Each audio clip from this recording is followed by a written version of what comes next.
अक्सर हम युवावस्था में अट्रैक्शन को प्यार समझ लेते हैं। आज की हमारी कहानी उसी पर बेस्ड है। ये कहानी है दिल्ली पब्लिक स्कूल के 4 दोस्तों की, आकाश, हिमांशु, हिमांशी और काव्या की। वैसे तो चारों हमेशा अपनी खुशी, गम सब कुछ शेयर करते थे, पर युवावस्था ऐसी उम्र है जिसमें बच्चों को अपने परिवार में दुनिया भर की बुराई दिखती है और दोस्तों में अच्छाई। कुछ हंसकर 2 मीठे बातें कर ले तो उसको पसंद करने लगते हैं। ऐसा ही कुछ हुआ हिमांशी और हिमांशु के साथ। एक दूसरे का होमवर्क करवाते हुए, पढ़ाई में मदद करते हुए वो दोनों कब एक दूसरे को पसंद करने लगे उन्हें पता भी नहीं चला और आंखों ही आंखों में प्यार का इजहार भी हो गया। पर इस बात से अनजान आकाश और काव्या भी उन दोनों के लिए फीलिंग्स रखते थे। फिर एक दिन आखिर हिमांशु ने ठान ही लिया कि वो अपने दिल की बात हिमांशी को बता कर रहेगा। इसलिए क्लास खत्म होने के बाद जब सब चले जाते हैं वो दोनों वहीं रह जाते हैं। तब हिमांशु हिमांशी से कहता है, हिमांशी, मैं बहुत दिनों से तुमसे एक बात कहना चाहता हूँ। बोलो हिमांशु, क्या बात है? हम दोनों बचपन के दोस्त हैं और मैं तुम्हें पसंद भी करता हूँ, तो क्या तुम मेरी गर्लफ्रेंड बनोगी? बिना बोले भी इतने दिनों में हम दोनों ने बहुत कुछ बोल दिया था। फिर भी अगर तुम पूछ रहे हो तो मैं तुम्हें आंसर दे देती हूँ। इतना कहकर हिमांशी बहुत तेज हंसने लगती है। तब हिमांशु फिर से उससे कहता है, तुम हंस क्यों रही हो? क्या तुमको ये सब मजाक लग रहा है? अरे नहीं, अच्छा ठीक है। हाँ, मैं भी तुम्हें पसंद करती हूँ और तुम्हारी गर्लफ्रेंड बनना चाहती हूँ।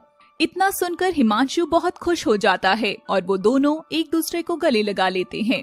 फिर वो दोनों मिलकर डिसाइड करते हैं कि अभी अपने रिश्ते के बारे में वो किसी को नहीं बताएंगे।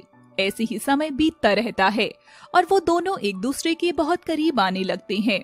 फिर एक दिन स्कूल खत्म होने के बाद हिमांशु और हिमांशी सबकी नजरों से छुपकर क्लासरूम में चले जाते हैं और वहां जाकर एक दूसरे को गले लगाते हैं और धीरे धीरे अपनी सारी हदें पार कर देते हैं। फिर उनको ढूंढते हुए आकाश और काव्या वहां आ जाते हैं और उन दोनों को देख लेते हैं। उन दोनों को साथ देखकर आकाश और काव्या का दिल बहुत बुरे तरीके से टूट जाता है और दोनों मिलकर एक प्लान बनाते हैं। काव्या, मैं जानता हूँ कि तुम भी हिमांशु को बहुत पसंद करती हो। अगर तुम मेरा साथ दोगी तो तुम्हें तुम्हारा प्यार मिल जाएगा और मुझे मेरा प्यार। ऐसा कैसे हो सकता है आकाश? वो दोनों एक दूसरे से प्यार करते हैं तो फिर हमें हमारा प्यार कैसे मिलेगा? बस तुम मेरा साथ देती जाओ और आगे आगे देखो होता है क्या। और मैं तुमसे वादा करता हूँ कि तुम्हें तुम्हारा प्यार जरूर मिलेगा। जैसा आकाश ने सोचा था उसने बिल्कुल वैसा ही करना शुरू किया। धीरे धीरे उसने हिमांशु और हिमांशी के बीच में गलतफहमी पैदा करनी शुरू कर दी। एक दिन हिमांशु हिमांशी का इंतजार कर रहा था। तभी आकाश वहां आकर कहता है, क्या हुआ हिमांशु, किसका इंतजार कर रहा है? कुछ नहीं यार, बस वो हिमांशी का इंतजार कर रहा हूँ। पर मैंने तो उसे हमारे क्लास के राजीव के साथ बाइक पर जाते हुए देखा। ये क्या बोल रहे हो तुम? शायद तुम्हें कुछ गलतफहमी हुई होगी। नहीं यार, मैं अपनी बचपन की दोस्त को बहुत अच्छे से पहचान सकता हूँ। ये कोई नई बात नहीं है। अक्सर मैंने उसे राजीव के साथ बाइक पर जाते हुए देखा है। तुझे मेरी बात पर यकीन नहीं है तो तू जाकर काव्या से पूछ सकता है। फिर हिमांशु काव्या के पास जाता है और उससे पूछता है कि उसने भी हिमांशु को यही बताया कि उसने राजीव के साथ हिमांशी को अक्सर बाइक पे जाते हुए देखा है। हिमांशु तुरंत आंख बबूला होकर हिमांशी को कॉल करता है और उससे कहता है, कहाँ हो तुम? कुछ नहीं, वह मैं कुछ काम से राजीव के साथ आई थी। ऐसा कौन सा जरूरी काम था जो तुमने मुझे बताना भी जरूरी नहीं समझा? हिमांशु, तुम मुझसे ऐसे क्यों बात कर रहे हो? कुछ हुआ है क्या? कुछ नहीं हुआ, छोड़ो तुम। कुछ दिनों तक हिमांशु हिमांशी से बिल्कुल भी बात नहीं करता। इस सब से परेशान होकर हिमांशी हिमांशु के घर जाकर उससे कहती है, क्या मुझसे कुछ गलती हो गई है हिमांशु, जो तुम मुझसे बात भी नहीं कर रहे? मुझे ये जानना है कि तुम राजीव के साथ बाइक पर क्यों गई थी? मुझे काव्या ने बोला था राजीव के साथ जाने के लिए। उसको राजीव से कुछ बात करनी थी तो मैं उसकी मदद कर रही थी। हिमांशी, तुम कब से झूठ बोलने लगी हो? काव्या तो वहाँ मेरे साथ ही थी।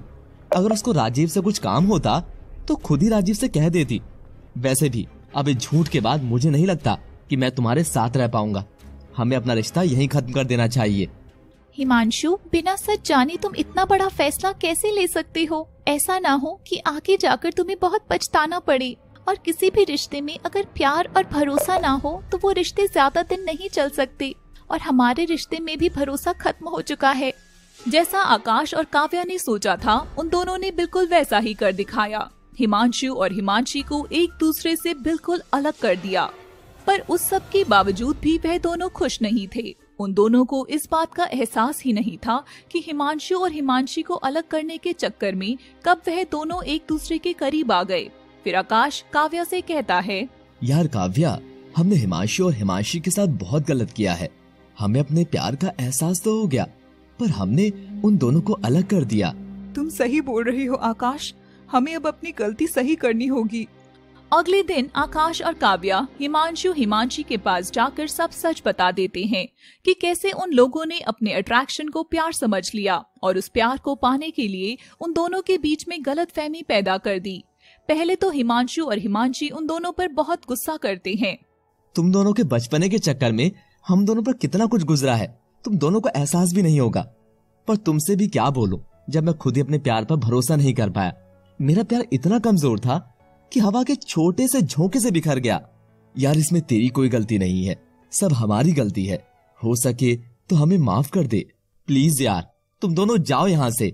नहीं, हम कहीं नहीं जाएंगे। गलती की है तो अब उसको सुधारेंगे भी हम। प्लीज, तुम दोनों भी जानते हो कि तुम दोनों एक दूसरे से कितना प्यार करते हो। इतने दिन से अलग हो पर तब भी एक दूसरे की परवाह करते हो। कोई तुम दोनों के खिलाफ कुछ गलत बोल दे तो उसको सुना देते हो। तो अपने प्यार को एक चांस और दो। बहुत सोचने के बाद उन दोनों को एहसास होता है कि प्यार इंसान से कुछ भी करवा सकता है, इसलिए वो उन दोनों को माफ कर देते हैं। साथ ही साथ हिमांशु और हिमांशी एक दूसरे से माफी मांगते हैं और काव्या और आकाश भी अपने प्यार का इजहार कर देते हैं और उन चारों की लव स्टोरी पूरी हो जाती है।